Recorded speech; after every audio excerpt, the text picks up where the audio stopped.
বিকেলের বা সন্ধ্যার নাস্তা যদি এরকম ঝাল ঝাল কোনো পিঠা হয় তাহলে কেমন হয়। হ্যালো এভরিওয়ান, আসসালামু আলাইকুম। আমি এখন নাস্তাটা বানানোর জন্য আটা কাই করে নিয়েছি। তারপরে এখন আমি রুটির মতন বেলে তারপরে এরকম একটা মুখা দিয়ে সাইজ করে কেটে নিয়েছি। এই পিঠাটা সম্ভবত এইভাবেই করা হয়। তো আমি একটা কথা বলতে ভুলে গিয়েছিলাম, এটা কিন্তু আমি আজকে আটা নিয়েছি।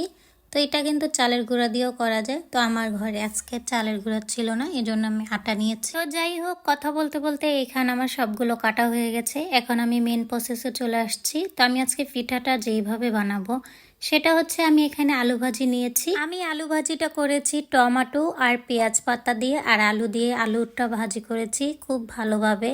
এই আলু ভাজাটা দিয়ে কিন্তু এই পিঠাটা খেতে খুবই মজা লাগে।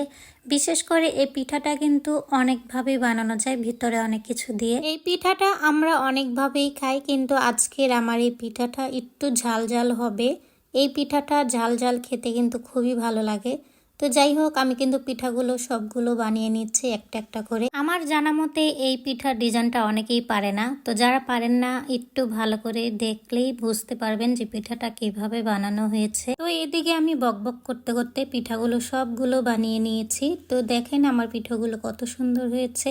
এইখানে আমার অর্ধেকটা পিঠা, আমি বাকি পিঠা পরে বানাবো। আমি এখানে সবগুলো পিঠা একটা একটা করে গরম তেলের মধ্যে দিয়ে দিচ্ছিলাম। আমি সবগুলো একসাথে ভেজে নেব। এখানে আমার মোট 11টা পিঠা হয়েছে। এখন আমি পিঠাগুলো উল্টিয়ে পাল্টিয়ে নেব, একটু ভালো করে ভেজে নেব, কিন্তু বেশি একটা ভাজবো না, কারণ বেশি একটা ভাজলে কিন্তু এই পিঠাটা ঠান্ডা হলে শক্ত হয়ে যাবে, এই জন্য। আর এদিকে আমার সবগুলো পিঠা হয়ে গেছে, এখন আমি নামিয়ে নিয়েছি। দেখেন কত সুন্দর হয়েছে ভিতরে, আর আমার ডিজাইন